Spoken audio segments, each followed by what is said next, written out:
Beneath the vast skies of the frontier, where the winds carried both secrets and scars, a girl with no family and no name worth speaking was treated as little more than a shadow. She was the orphan the tribe mocked, the one left to fetch water, sweep the ashes, and endure the cruel laughter of those who believed she had no place among them. Every dawn, she awoke with the weight of humiliation pressed against her chest. Yet behind her silence burned a strength that no one could see. The tribe had always measured worth by bloodlines, by fathers' names, by victories carved in battle. She had none of these. What she carried instead was something invisible, something that could not be traded or inherited, an unbreakable will. While others mocked her, she listened. While they scorned her, she watched. And when they turned their backs, she learned the ways of survival. How to read the prairie, how to track in silence, how to fight not with strength alone, but with spirit. At dusk, when the fires burned low, she would sit apart, her face lit by embers, and dream of a world where she was not a servant of scorn but a soul of purpose. The laughter that rang in her ears during the day transformed in her heart at night into a promise that the day would come when she would no longer bow her head. She knew that the West had its own way of testing every life, and that storms always revealed who was truly strong. The test arrived sooner than anyone imagined. On a night when the winds howled and fear crept into every tent, the tribe faced a danger they could not outrun. Warriors faltered, elders trembled, and the same voices that had mocked her now fell silent in desperation. And in that silence, the orphan girl stepped forward, not with pride, not with vengeance, but with the calm of someone who had been forged in fire long before this moment. By dawn, the world had changed. The same tribe that once jeered at her name now bowed before her, their voices no longer cruel but reverent. She was no longer the orphan girl they had mocked. She was the leader they never knew they needed. In the unforgiving land of the Old West, her story became proof that strength is not inherited, but born in the hearts of those who refuse to be broken. Before the dawn that changed everything, her life had been a cycle of silence and humiliation. Each day, the orphan girl rose earlier than the others, her hands raw from carrying water, her back aching from chores that were never enough to earn respect. The tribe's children taunted her with cruel names, and the elders dismissed her as a burden destined to remain at the bottom. She learned to swallow her pride, but inside, she carried a quiet storm, waiting for its moment to break. The West was a land where worth was tested not by words, but by trials. And when the winds carried whispers of danger, every heart in the tribe grew uneasy.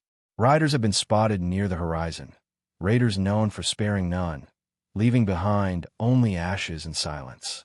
The warriors prepared, but fear had already settled deep in their bones. For the first time, the orphan girl sensed that the strength of her people was not as unshakable as it had seemed. When the raid came, chaos swallowed the night.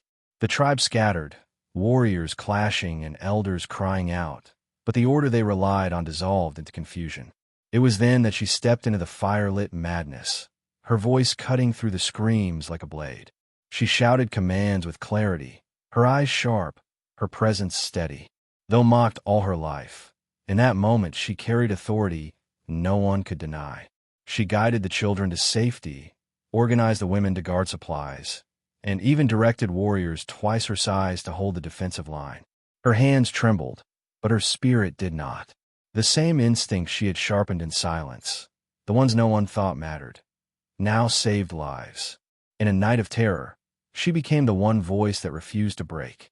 When the dust settled, the tribe realized the truth. It had not been their strongest men who had held them together, but the girl they had once mocked. Though she stood with torn clothes and blistered hands, she carried herself with the calm of a leader born in fire. And for the first time, their eyes looked upon her not with pity or ridicule, but with respect. The morning after the raid, the tribe gathered in silence. Smoke still lingered in the air, the ground scarred by the violence of the night. Yet amid the destruction, there was something unshakable, the image of the orphan girl standing against fear, refusing to bend. The elders, who had once dismissed her, now debated in hushed tones, their voices trembling with the weight of realization. They had witnessed courage that could not be ignored. At first, there was resistance. Some warriors scoffed at the idea that a girl, a nameless orphan, could rise to lead. They clung to pride, to tradition, to the belief that leadership was a birthright. But others, those who had seen her steady hand in the heat of battle, spoke up.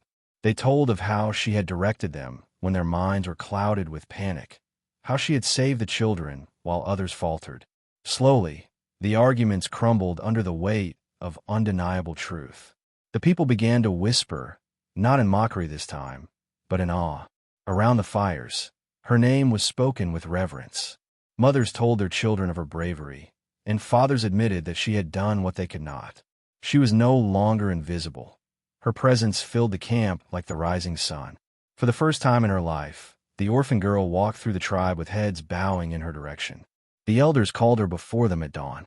She stood in the center of the circle, her heart pounding, unsure whether she was to be judged or honored.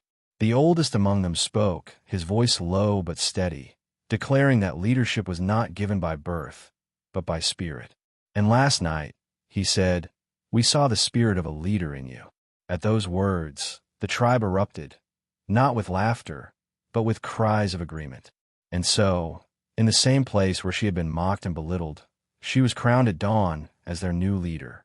Tears filled her eyes, not from weakness, but from the weight of destiny pressing on her shoulders. She had been nothing, yet now she carried everything. The tribe bowed, and for the first time, she stood taller than them all, not because she sought power, but because power had found her. The crown of leadership weighed heavier than any chore she had carried before. At first, the orphan girl felt the eyes of doubt pressing against her every step. Some still muttered that she was unworthy, that fate had made a mistake. Yet she did not answer with words. She answered with action. From sunrise to sunset, she walked among her people, not above them. She worked the fields alongside the women, carried water with the children, and stood guard at night with the warriors. Every act became proof that she was not there to rule, but to serve. Her leadership was not forged in command, but in presence. She spoke little, yet when she did, her voice carried the weight of truth.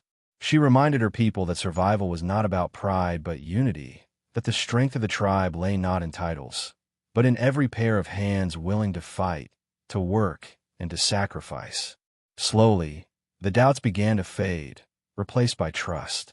But the West, merciless and untamed, always tested those who dared to rise. Weeks after her coronation, famine stalked the land. The rivers thinned, crops withered beneath the relentless sun, and hunger whispered in every corner of the camp. It was in this trial that her true measure as a leader was revealed. Where others despaired, she searched for solutions, leading hunting parties herself and rationing supplies with fairness no one could question. One evening, as the tribe gathered with empty stomachs, she rose and lifted her lantern high. "We will not starve as long as we stand together," she declared. Her words were not polished, yet they struck deep because they came from someone who had known hunger more intimately than any of them. She had survived the scorn of years without breaking. Now, she would teach them to survive the famine with the same resilience. And so, in the face of despair, her people held on, not because food was plenty, but because hope had become their sustenance. In their darkest nights, they looked to her and found a reason to believe that dawn would come. The famine stretched on, testing the patience and faith of every soul in the tribe. Children cried at night, elders grew weaker, and whispers of abandoning the land grew louder.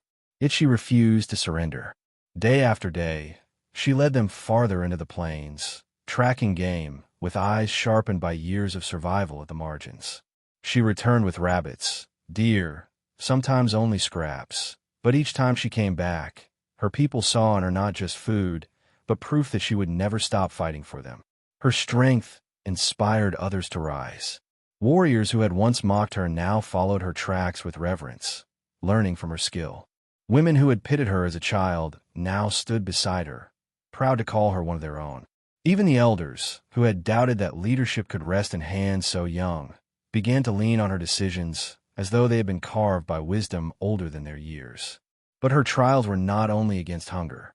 One night, a group of dissenters, bitter and restless, challenged her openly. They claimed she had led them into ruin, that a girl with no bloodline could not guide a people through disaster.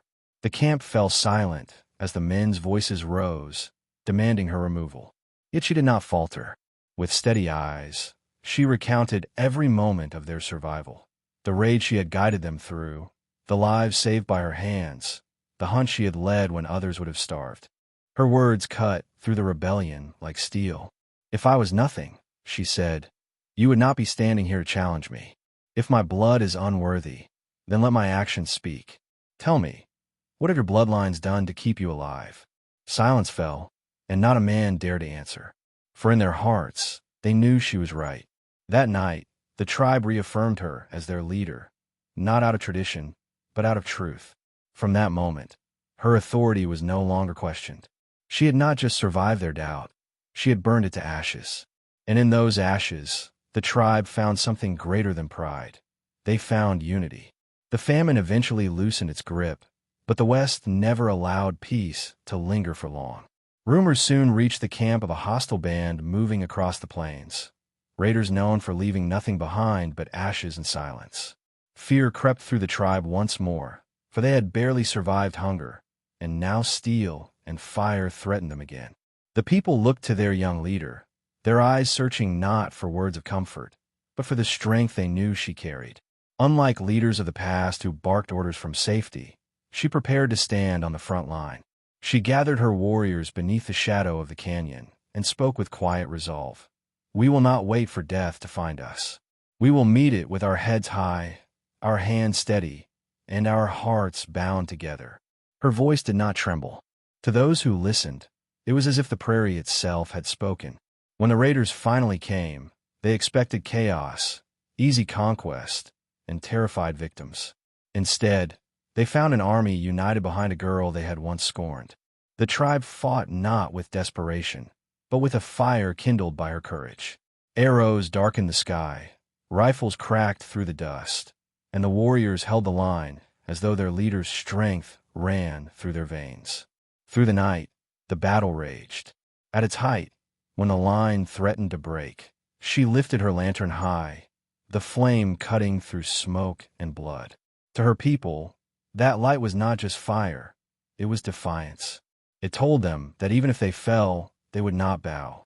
Her presence turned fear into fury, despair into determination. By dawn, the raiders fled, broken and humiliated. The tribe, though scarred, stood victorious. For the second time, salvation had come through the orphan girl. She was no longer a leader by circumstance. She had become the living spirit of her people, the symbol of what it meant to endure in a land determined to break the weak.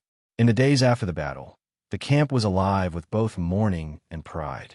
Fires burned through the night as families honored the fallen, but alongside sorrow was gratitude that they had survived because of her. The elders called her not just a leader, but a guardian. Mothers lifted their children into her arms as though to pass on her strength, and warriors pledged their loyalty with bowed heads, no longer from duty, but from devotion. Her husbandless, childless life had once been a reason for scorn. Now it became part of her legend. She belonged not to one family, but to the entire tribe. Every child saw her as a protector, every elder as their voice, every warrior as their anchor. In her, they saw not only resilience, but destiny, proof that the West, cruel as it was, could still raise greatness from the ashes of suffering. Yet even as honor surrounded her, she remained humble. She slept on the same bedding she always had, ate the same meager meals, and walked among her people as one of them. When asked why she did not take the privileges of a leader, she answered simply, "A crown is not a gift. It is a burden. If I carry it alone, I am nothing. If we carry it together, we are everything." Her words struck deeper than steel, binding the tribe closer than ever before. The frontier began to whisper her story beyond their camp. Traders carried tales of a girl mocked as worthless who now commanded the loyalty of warriors. Strangers came seeking her, some for guidance, others just to look upon the leader who had risen from nothing. Her name became a flame passed from mouth to mouth, a legend growing faster than the wind across the plains. But legends, once born, draw both reverence and danger. As her fame spread, so too did envy. Rival tribes began to see her rise not as a miracle, but as a threat. And in the silence of the prairie, where the horizon hides both friend and foe, her greatest trials still waited to test the strength of her crown. As her name traveled beyond the plains, rival tribes grew restless. Some dismissed the stories as exaggeration, but others feared the power of her influence. If a nameless orphan could rise to lead, what did that say about the elders and chiefs who ruled by birthright? Jealousy took root in whispers, and soon, those whispers turned into threats. Scouts reported enemy war parties gathering near the horizon, their banners lifted high as warnings of what was to come. Inside the camp, fear returned. Families asked if the tribe had not already paid enough in blood and hunger.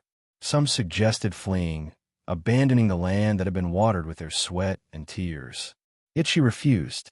Standing tall before her people, she declared, "This land is ours not because we were given it, but because we suffered for it. If we run now, we run forever. But if we stand for generations." Her words burned into the hearts of all who heard them. She spent her nights preparing, teaching the youngest how to hide, sharpening the courage of the warriors, and organizing supplies for what could be a siege. Unlike leaders who commanded from afar, she worked among them, shoulder to shoulder, her hands blistered like theirs. Every small act reminded her tribe that she was not above them, she was of them. When the rival tribe finally appeared, the air turned heavy with dread. Their warriors outnumbered her own, their weapons sharper, their pride immense. They mocked her openly, calling her a child playing queen, a flame too small to last in the storm. Yet even as their words cut deep, she did not flinch. Her silence was stronger than their laughter, her steady gaze more piercing than their boasts. That night, before the clash began, she lit her lantern once more and raised it high. The flame flickered against the dark sky, a fragile light facing a sea of shadows. To her people, it was not fragility they saw, it was defiance. And in that fragile flame, they found the strength to face an army with hearts unbroken. The battle came like thunder rolling across the plains. Spears clashed, rifles cracked, and the night filled with cries of fury and pain.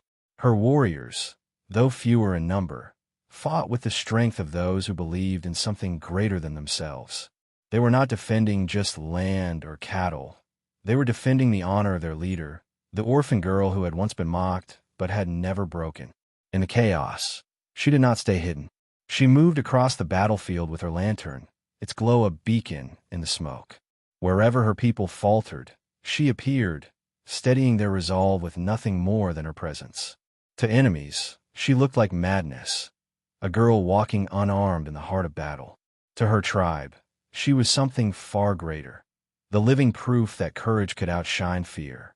The rival chief sought to break her spirit by striking her camp directly, but he underestimated her. Anticipating his move, she had already fortified their defenses, and when his warriors charged, they were met with a fury that shattered their pride. The battle stretched into dawn, but when the sun finally broke the horizon, it revealed a truth no enemy could deny. The orphan girl's tribe still stood, united and unyielding. As the rival tribe retreated in humiliation, her people erupted in cries of victory, not just for survival, but for the undeniable strength of the leader they had once mocked.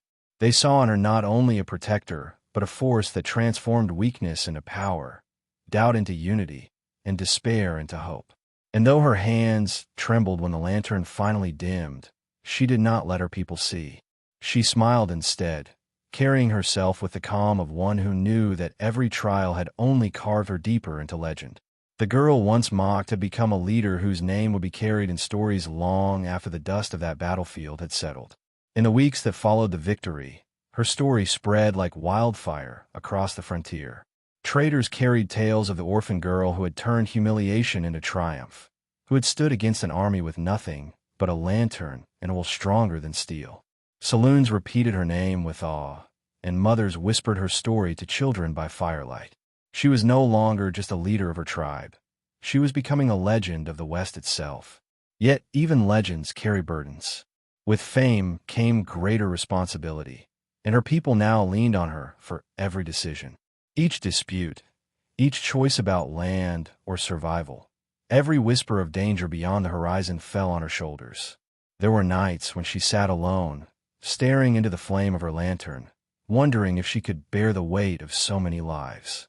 But every dawn reminded her that she had once borne scorn, hunger, and despair, and had survived them all.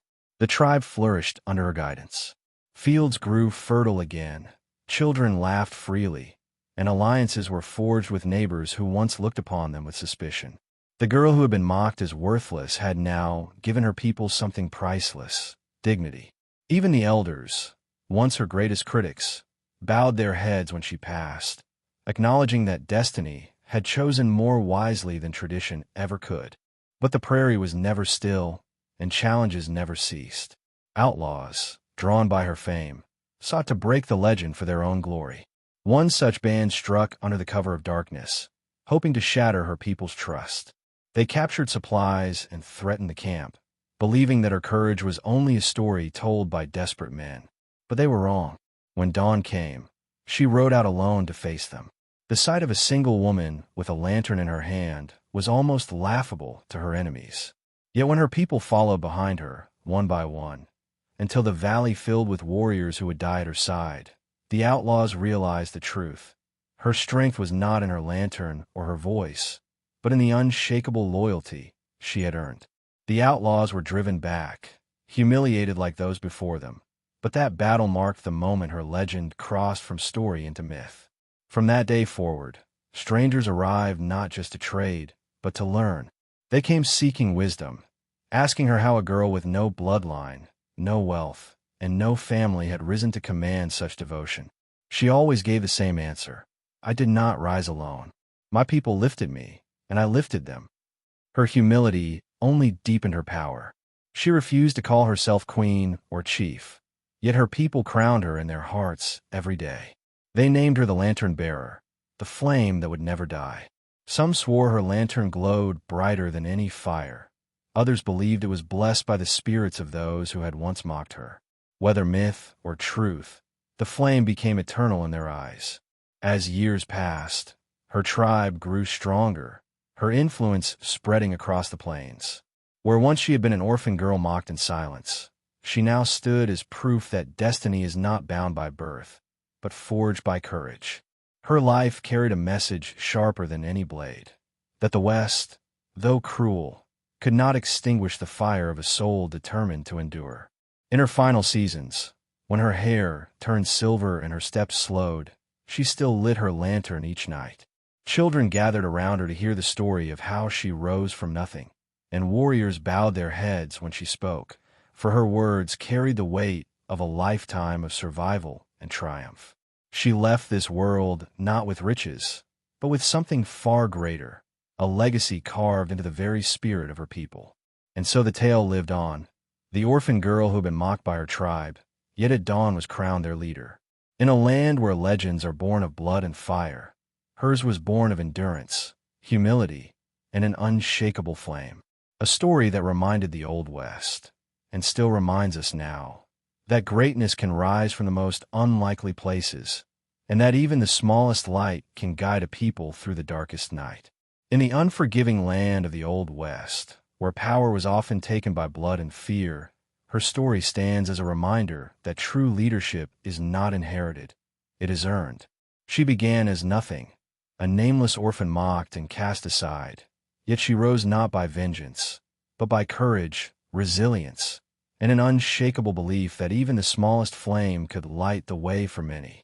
Her journey reminds us that greatness is not reserved for those with titles or wealth, but for those who refuse to be broken.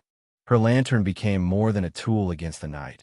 It became a symbol of endurance, of hope that burned even when all else seemed lost. That light guided her people through famine, battle, and despair, and in doing so, it carved her name into the very soul of her tribe. In every generation that followed, children would hear her tale and learn that strength is not found in where you begin, but in what you choose to become. What began as mockery transformed into reverence, and what was meant to crush her instead became the very fire that defined her. The people who once laughed at her weakness bowed to her strength, and her enemies who once dismissed her learned to fear the force of her unity. It is a lesson carved into history. Never underestimate the spirit of one who has endured ridicule, for their silence often hides the roar of destiny. Her life forces us to reflect on our own struggles. How many times have we been told we are not enough, that our place is small, that our worth is measured by others? Her story whispers back with defiance. Your worth is not what they say. It is what you decide each dawn when you rise, fight, and choose to keep walking even when the world mocks your steps. And if her story has touched your heart, let it live on beyond this moment. Keep this flame burning by joining this community where such stories are preserved and retold.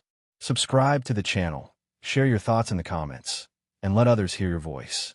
Just as her lantern guided her people through the darkest nights, your presence here helps keep alive the light of stories that remind us of who we are and of who we might yet become.